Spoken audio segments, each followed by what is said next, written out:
Sa mise en œuvre était prévue pour le 1er juillet 2020, mais il n'en sera finalement rien. L'accord de libre-échange continental africain tant attendu pour booster le commerce intracontinental est contrarié par la pandémie du nouveau coronavirus. Conséquence, le secrétariat chargé de faire avancer les pourparlers n'a pu emménager à Accra au Ghana. Les négociations en cours sur les règles d'origine et les offres tarifaires sont retardées et priorité est donnée au gouvernement de résoudre en urgence la crise sanitaire. Parallèlement, l'on rassure que ce report ne signifie pas qu'il n'y a plus de volonté politique ou qu'il n'y a plus d'engagement politique. Mais à quand la concrétisation du bloc économique de 3,4 billions de dollars devant relier 1,3 milliard de personnes à travers l'Afrique, soit le plus grand bloc commercial depuis la création de l'Organisation mondiale du commerce en 1994. Le report de la mise en œuvre de la ZLECA va-t-il plomber les ambitions des dirigeants africains ou alors le continent africain qui ressent déjà sous divers angles les chocs liés à la pandémie de Covid-19 saura-t-il rebondir et se donner la chance de jouir enfin des avantages de la ZLECA? Voilà quelques préoccupations que nous allons décrypter dans ce numéro d'Espace Éco.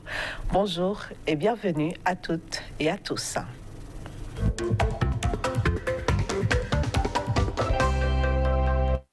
À mes côtés dans ce débat, M. Jérôme Tora, spécialiste en finance et contrôle de gestion. En face de lui, M. Kodjo Charles Atto, spécialiste en marketing et stratégie. Merci, chers messieurs, de nous honorer de votre présence. Alors, que l'Afrique piaffait d'impatience pour mettre en œuvre sa zone de libre-échange continental, vous le savez, monsieur, la pandémie de Covid-19 est venue tout stopper. Alors, quelle lecture faites-vous d'entrée avec cette situation, monsieur Tora? Bonjour, madame ministre Inès. Bonjour, cher ami Kodjo. C'est une situation que, malheureusement, nous constatons. Puisque nous piaffons d'espoir de ce que cette relance relancerait à coup sûr l'Afrique, qui donnerait une horizon nouvelle à ce continent qui se cherche dans tous les secteurs. Oui, le retardement par la pandémie de la mise en œuvre de la ZLECA constitue un frein des ambitions nourries par des millions, des milliers d'Africains. Est-ce que ce retardement, ce patinement va influencer les politiques? Peut-être la fin de la pandémie nous en dira davantage. Mais il faudrait déjà se dire qu'il y a un réseau qui travaille farouchement de ce qu'on ne constate pas ce retard-là de façon aussi virtuelle, puisque les chefs d'État et les gouvernants se réunissent par visioconférence. Ça veut dire que déjà les aspects qui ne nécessitent pas le regroupement d'un grand nombre, ces aspects-là peuvent être abordés à ce qu'on avance dans la mise en application effective de la ZLECA. Kodjo Atto, vous estimez aussi que ce report est un frein aux ambitions des dirigeants africains? Merci, madame la journaliste. Avant d'aborder cette question, je voudrais quand même saluer la mémoire des panafricanistes qui ont œuvré généralement pour faire asseoir ce creuset de moyens pour pouvoir doper l'Afrique d'une arme solide qui va nous permettre bientôt de montrer au monde entier que nous existons. Par rapport à votre question, le coronavirus en réalité ne devait pas stopper l'élan dans la mise en œuvre de ce creuset qui est la zone de libre-échange du continent africain. Donc, comme on vient de le dire, mon vis-à-vis, il y a tellement de moyens aujourd'hui qui existent pour permettre d'avancer d'une manière ou d'une autre. Des conférences, vidéoconférences et tout ça, tout est mis en œuvre aujourd'hui pour avancer. Les chefs d'État, les techniciens, les spécialistes sont bien sûr en œuvre, même si aujourd'hui on voit que il y a un détournement d'objectifs. Et par rapport à ça, ben, ça continue et bientôt on ira directement sur les activités qui va donner de l'élan à se creuser. Estimez-vous que la date du 1er juillet n'aurait pas dû être reportée? Oui, mais au fait, quand on prend l'atmosphère des choses aujourd'hui, le contexte dans lequel le 1er mai est tombé, on fait toujours allusion au coronavirus. On ne pouvait pas faire autrement. On doit se soit un peu à cela, mais de l'autre côté, les gens travaillent. OK? Donc c'est un peu ça. Monsieur Toura, Monsieur Atto vient de dire que les gens travaillent, mais il faut dire aussi qu'avant l'apparition de la pandémie de coronavirus, il y avait beaucoup de choses qui étaient encore en pleine négociation. Les discussions continuaient. Oui. Et finalement, est-ce que cette pandémie doit être vue comme une opportunité, une façon de donner une chance aux États africains de prendre le temps pour bien faire les choses? À mon avis, oui. Mais pas prendre le temps pour bien faire les choses, mais plutôt saisir de cette opportunité pour lancer plutôt les choses. Parce que quoi? On est carrément coupé du reste du monde, si on peut ainsi et parler des mesures prises par ces chefs par les chefs d'État. Avec la fermeture des frontières. Avec la fermeture des frontières. Alors qu'il a des services essentiels qu'on peut déjà lancer en attendant de trouver le bout du tunnel par rapport à la pandémie. La situation ou bien la mise en application de cette inclusion douanière concerne beaucoup plus les opérateurs économiques, les industriels. Et les industriels peuvent toujours investir dans les secteurs et s'associer pour pouvoir répondre efficacement à la consommation. Parce que nous voulons, par la mise en place de la ZECAF, augmenter, fouetter la consommation intra-africaine. Alors, si cette pandémie nous isole du reste du monde, c'est une opportunité pour que les pays qui produisent déjà certains biens puissent le mettre à disposition des autres qui en souffrent actuellement. Alors, le réseau, je vais prendre le réseau Afro Champions, conduit par monsieur Paolo Gomez, ancien secrétaire et ancien directeur exécutif de la Banque mondiale, et un réseau qui a à son sein Thabo Mbeki, ancien président de l'Afrique du Sud, et Olusegun Obasanjo, ancien président du Nigeria. C'est un réseau qui est en train de tout faire pour que le 1er juillet prochain ne soit pas reporté. Parce que ce réseau estime qu'il y a des services essentiels qu'on peut commencer, qu'on peut lancer sans avoir à associer tout le monde, sans avoir à prendre de façon autour d'une table ronde bien de conférences, de décisions. Les vidéoconférences, comme je l'ai dit, existent, la technologie existe pour continuer à impacter et les opérateurs économiques, à faire appel aux opérateurs économiques afin d'avoir une réponse prompte africaine pour la consommation locale. Donc, le premier, en se rangeant de l'avis de ces experts, de ces grands et de ces grandes personnalités, ne devrait pas être reporté. Si nous voulons choisir la chance, on peut suivre les recommandations de ce réseau-là. Maintenant, si on veut faire comme ce que nous avons l'habitude de faire dans les réunions sous-régionales, les unions sous-régionales, ça va patiner, ça va piétiner et on serait ensemble à toujours couler les larmes. Kodjo, la décision n'appartient pas qu'au réseau en question. Oui. Il y a l'Union africaine qui est là, il y a la Commission économique des Nations Unies pour l'Afrique qui est là, qui ont décidé du report. C'est une erreur? En principe, c'est aux Africains de déterminer ce qui doit normalement être. D'abord, pour mettre en œuvre la ZLEC, c'est pour atteindre un objectif. Et cet objectif doit être fixé dans le temps. Peu importe, coronavirus ou bien d'autres fléaux,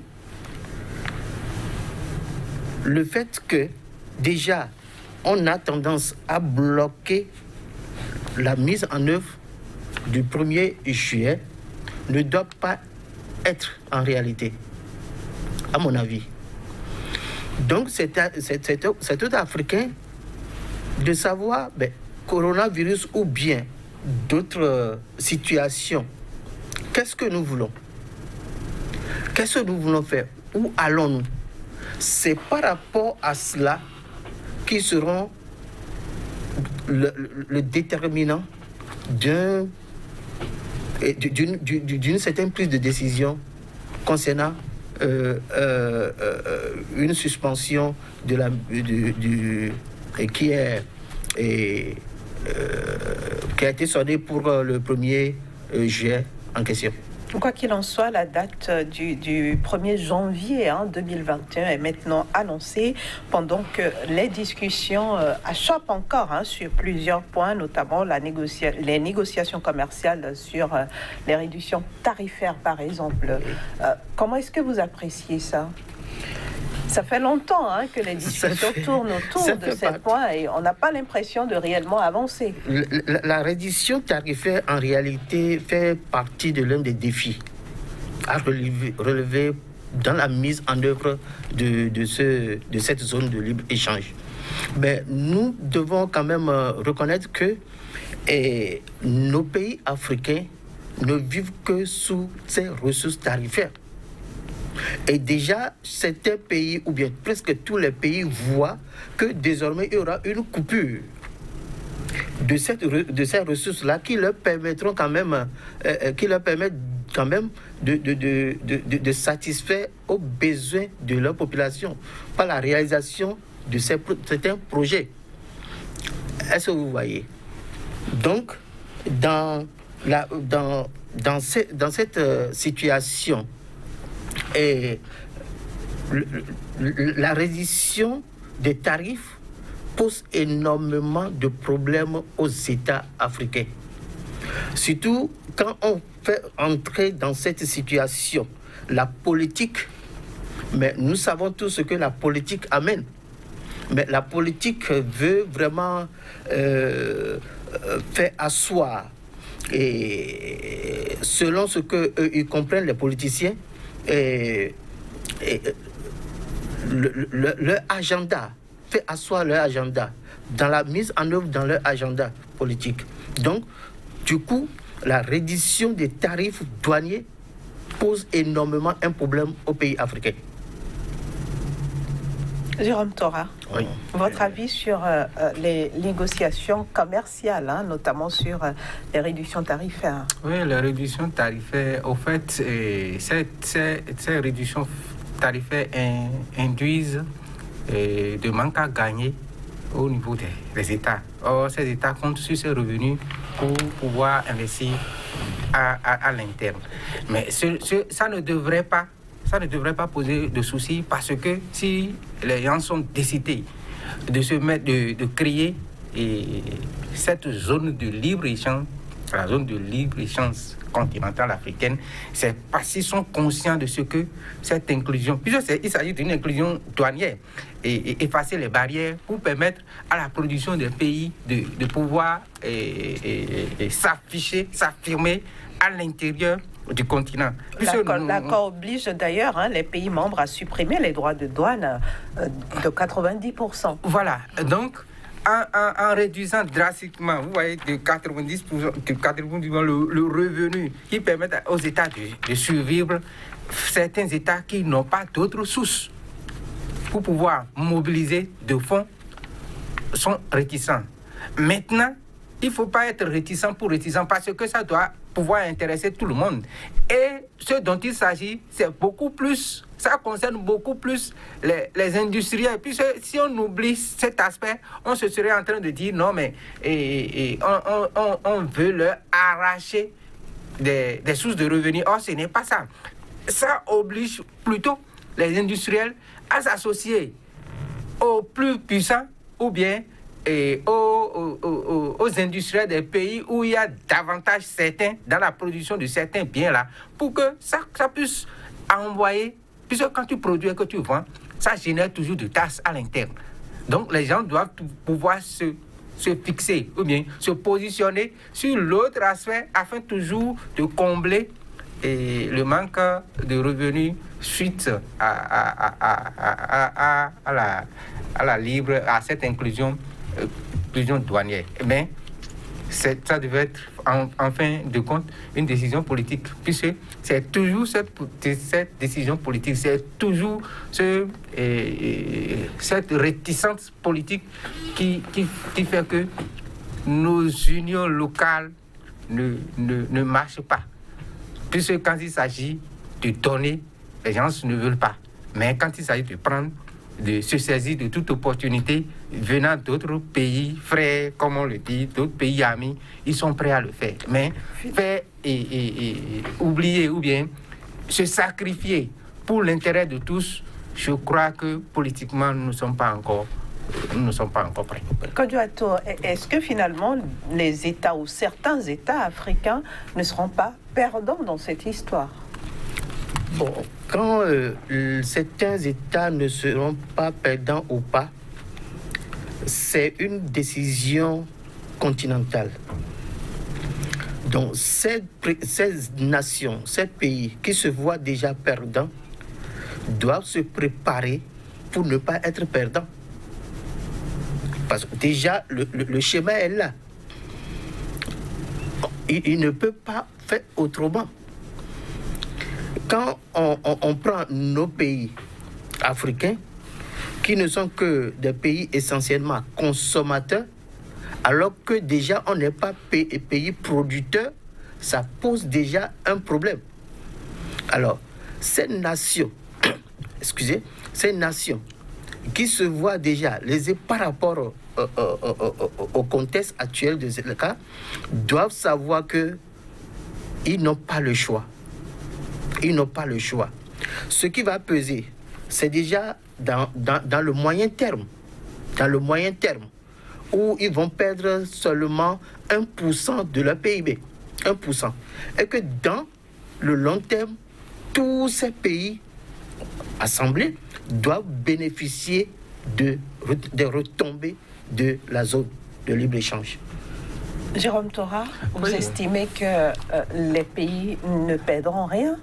Non, au début, les pays vont perdre. Il faut qu'on soit ferme sur ça. Et c'est ça qui explique certains résistants actuellement. Je prends le cas du Bénin et le Nigeria. On dit inclusion douanière, alors que nous avons des trucs qui nous viennent du Nigeria qu'on tasse. Et ça fait rentrer des revenus. Si l'inclusion est adoptée... Maintenant que les frontières sont fermées, de toute façon, il n'y a plus rien à tirer de ce côté. Non, il ne faudrait pas voir ce schéma factuel. Regardons, depuis toujours, on en tire profit. Donc, si il arrive que les revenus qui nous viennent de ce côté-là, qu'on supprime, vous voyez, ça ne va pas arranger le Bénin. Maintenant, mais le Bénin tient bon quand même depuis la fermeture des frontières du Nigeria. Et c'est ce qu'on demande à tous les chefs d'État, à tous les autres chefs d'État, de savoir se repositionner dans des secteurs pour recueillir davantage de revenus.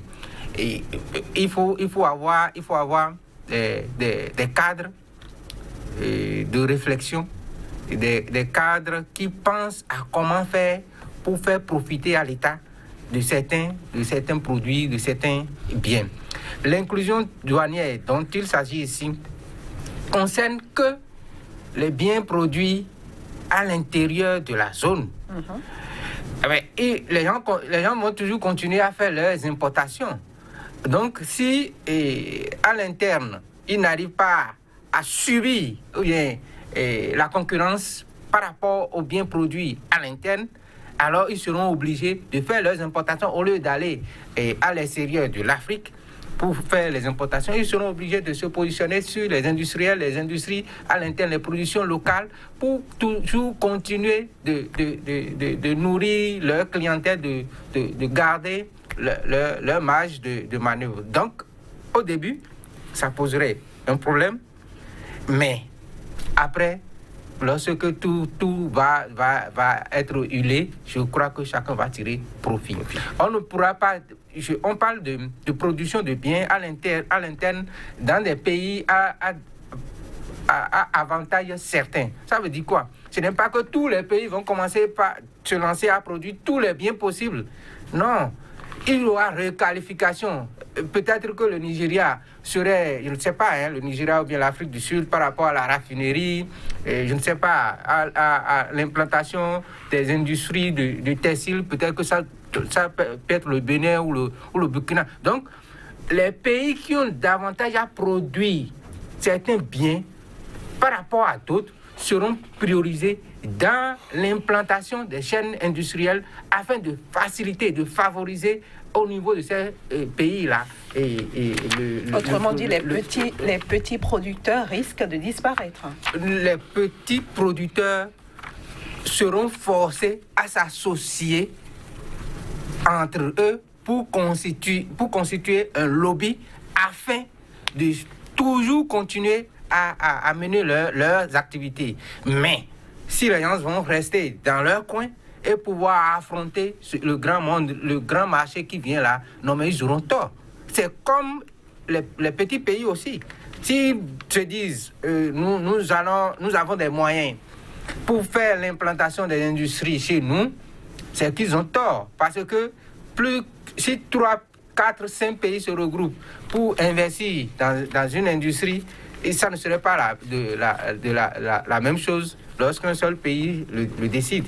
Donc, les pays seront contraints à s'associer, à prendre des dispositions utiles pour l'ensemble. Parce qu'il ne s'agit plus d'un pays pris individuellement, mais de l'ensemble. Nous allons produire pour 1,2 milliard de consommateurs, 2,50 en 2050, je crois. Donc, c'est un gros marché que nous devons apprendre à animer, nous devons apprendre à faire croître pour pouvoir concurrencer économiquement et financièrement les pays développés. Si on veut se développer, on ne veut pas faire de sacrifices. Bon, je ne sais pas pourquoi on est en train de faire d'efforts, pourquoi on est en train de remplir les calepins pour nous parler de zones franches et de zones de libre-échange continental. Donc, nous devons pouvoir aller dans les sacrifices, nous devons pouvoir savoir laisser certaines peurs. Je pense que sur ce point, nous devons retracer une certaine vérité. Nos pays aujourd'hui ne sont pas des pays producteurs. Nous vivons sous l'influence de l'importation. Ça voudra dire que nos richesses produites ici, sur notre continent, sont taillées à 80 ou 90%. C'est-à-dire, nos ressources sont réexportées vers ceux-là qui produisent des marchandises, des services et des biens. Du coup, nos pays actuellement, pour vraiment vivre les effets, pour vivre les conséquences positives de notre zone, doivent commencer par chercher ou bien commencer par avoir ce qu'on appelle le transfert de la technologie. Sans ce transfert de la technologie, nous allons toujours vivre au dos de ceux-là qui produisent les produits qui alimentent nos marchés locaux. Alors, sur ce point, nous sommes toujours perdants. Nous ne devons pas attendre quelque chose de... Et d'où doit venir la décision? La décision est politique premièrement. La décision est politique premièrement. Je me demande si nos politiciens arrivent quand même à discerner ce qu'il faut en réalité pour ce continent. Depuis des années que nos parents, nos pères affrontaient des difficultés, se liguaient contre le colonialisme et autres. Ils ont laissé leur vie. Ils ont perdu tout ce qu'il faut pour leur vie. Mais est-ce que les politiciens aujourd'hui ont tiré conséquence de ces luttes? De quoi voulaient ces gens qui luttaient pour l'indépendance du continent africain? Aujourd'hui, la politique ne tient pas compte de ça. On veut seulement faire la politique de soi-même et non faire la politique pour sortir de l'Afrique de l'ornière. C'est ça le problème. Si c'est qu'on arrive à avoir une petite lumière dans le cerveau de ces politiciens, ils vont comprendre que l'Afrique a besoin d'un autre fonctionnement, d'une autre stratégie de développement. Sans ça, rien ne bougera. Jérôme Tora, oui. Vous estimez aussi qu'en dehors de la pandémie de coronavirus qui sévit actuellement sur le continent, les politiques constituent une épine dans les pieds de la ZLECA? Mais il constitue depuis les formations sous-régionales, je ne cesserai jamais de dire ça.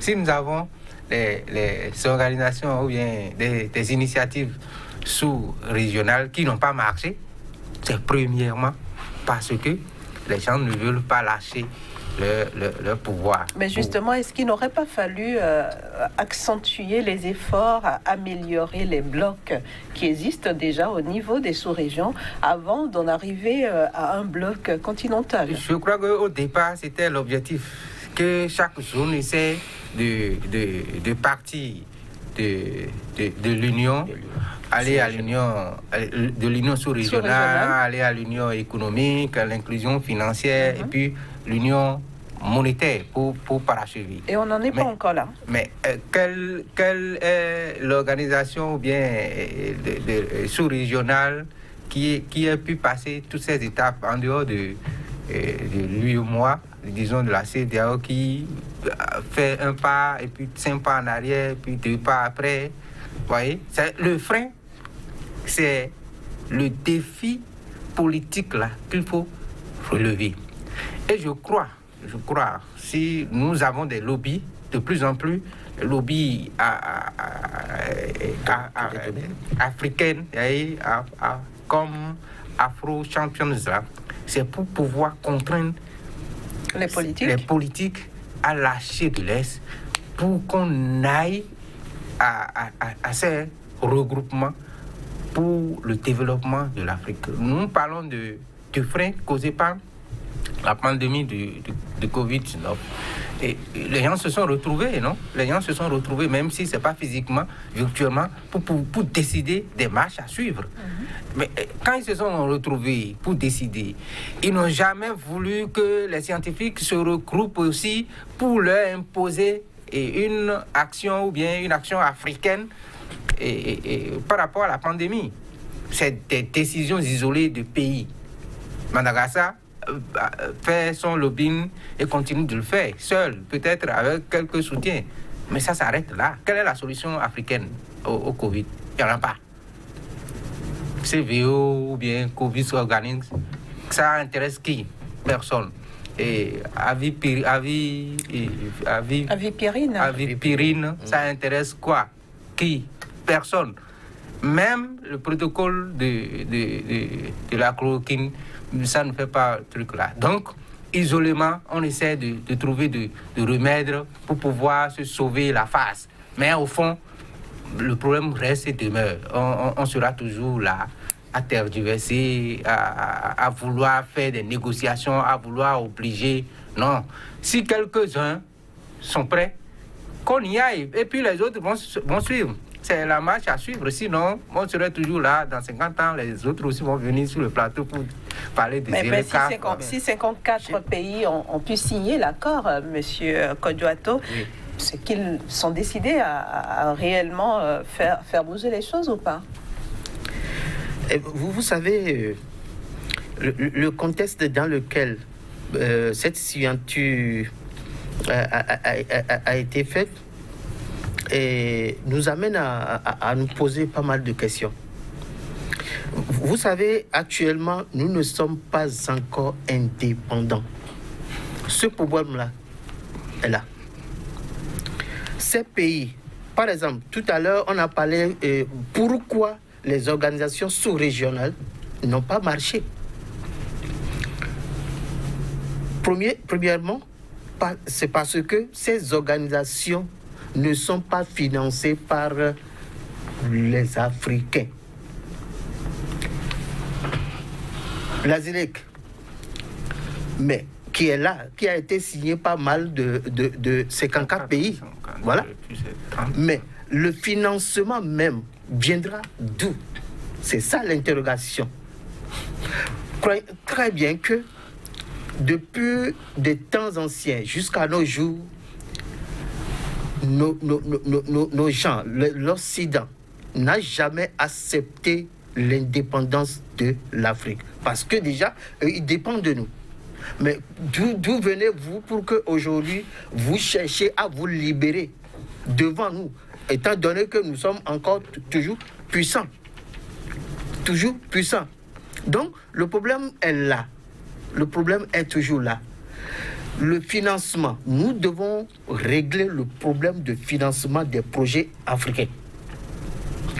Le transfert de la technologie, nous devons régler ce problème-là de manière africaine.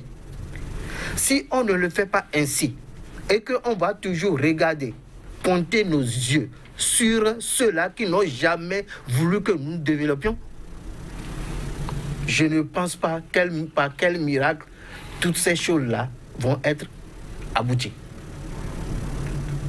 Merci. Alors, en dehors de tout ceci, il y a la question, par exemple, des infrastructures qui se posent encore, les infrastructures qui vont justement permettre de réduire le coût des productions, des marchandises au niveau local. Une réaction par rapport à ça? On laisse intervenir d'abord M. Vous savez, c'est beaucoup plus de défis. Il y a en dehors du défi politique, économique, infrastructurel, et financier, sécuritaire. Voilà, c'est beaucoup de choses que les gens veulent encore retarder.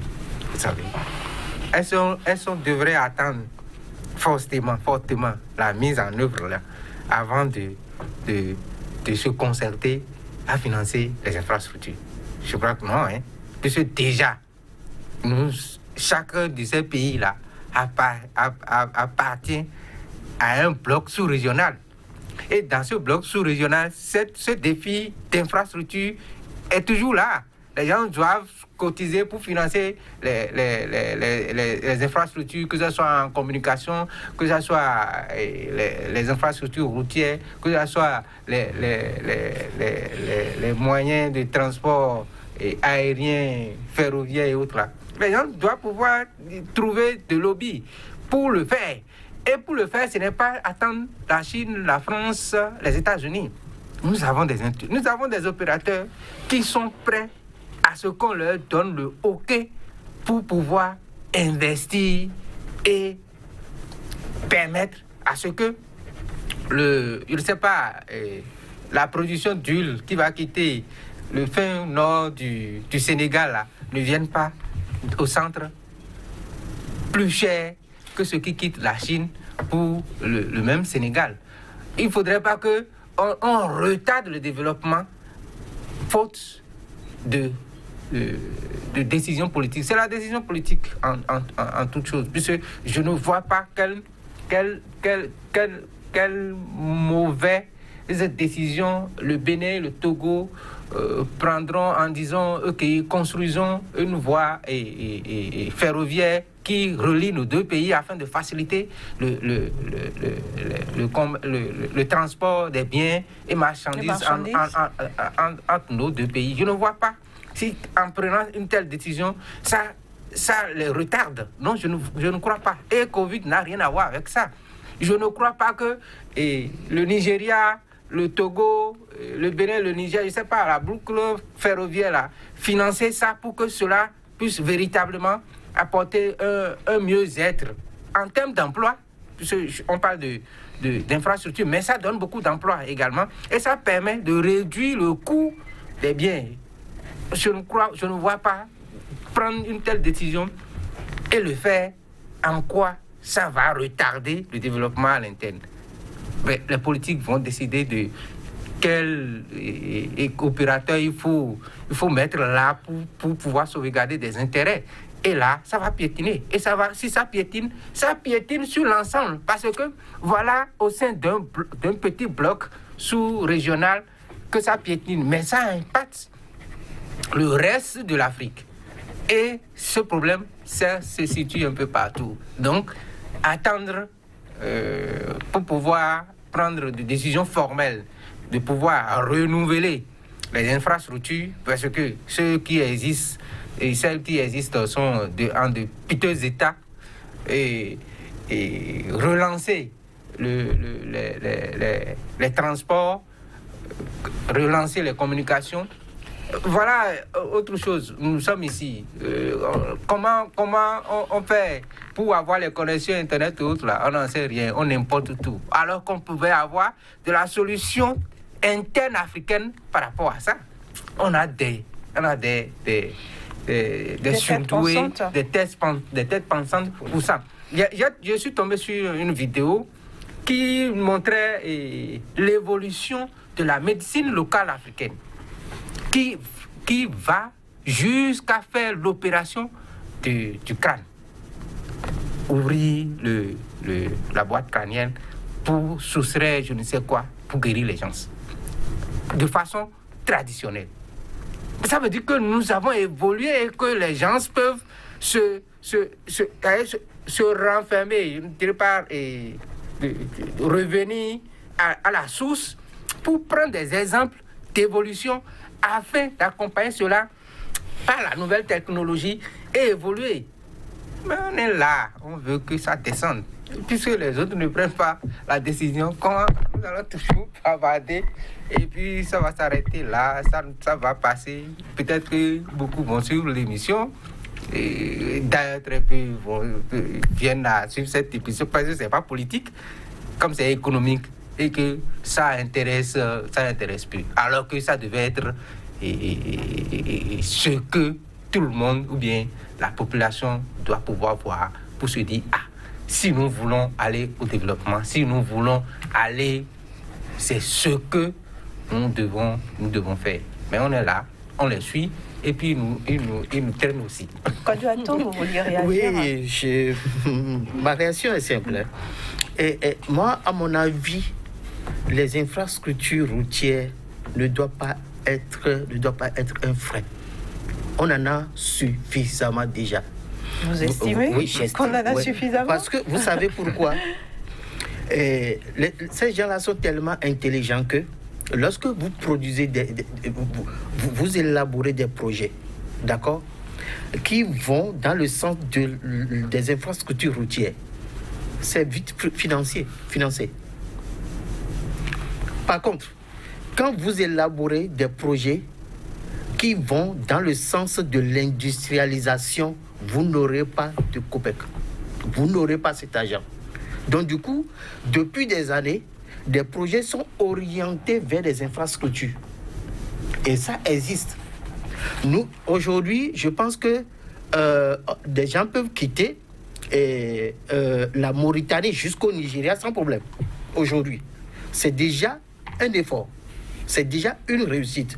Donc, au fait, on ne doit pas attendre tout réaliser avant de se mettre dans la réalisation de la zone de libre-échange et en bénéficier. On parle de l'exemple de Covid. Covid n'est même pas un problème en réalité. Je prends un exemple de Japon, qui est un pays tout le temps qui vit sous des calamités. Des tremblements de terre, des milliers de personnes meurent, tout ça. Mais eux, ces gens se focalisent toujours sur leur objectif. Rien ne les arrête.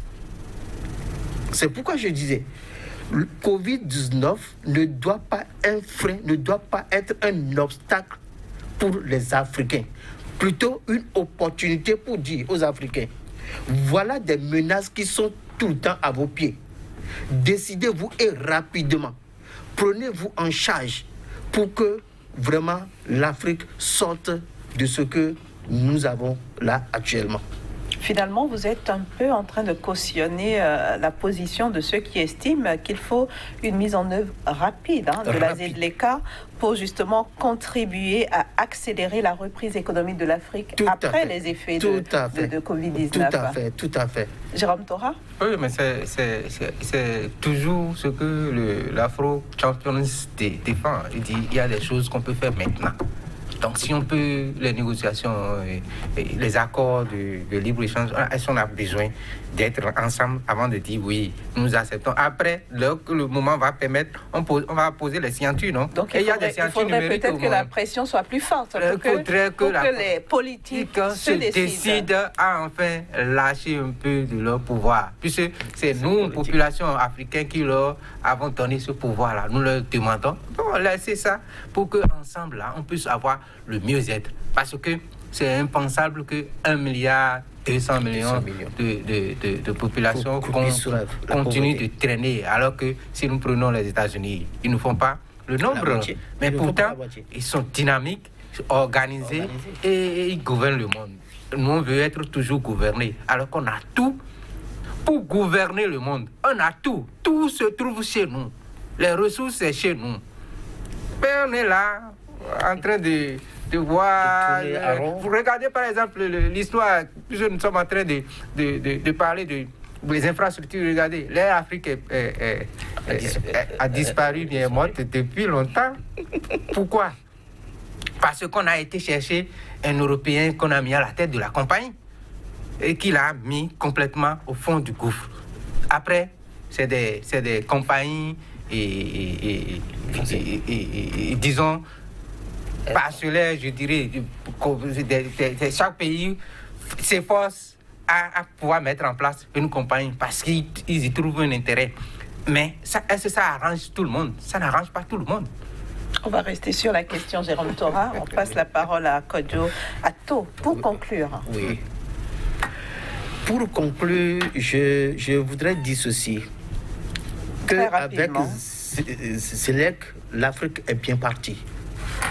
Il suffit d'avoir une bonne politique courageuse pour avancer et faire profiter de cette zone de libre-échange à la population africaine qui souffre déjà énormément. Il faut qu'on aille vite. Merci beaucoup. Merci à vous, Kodjo Charles Atto. Je rappelle que vous êtes spécialiste en marketing et stratégie. En face de vous, nous avions Jérôme Thora, spécialiste en finance et contrôle de gestion. Merci, chers messieurs, d'avoir accepté notre invitation. On se dit à très bientôt. Merci, madame.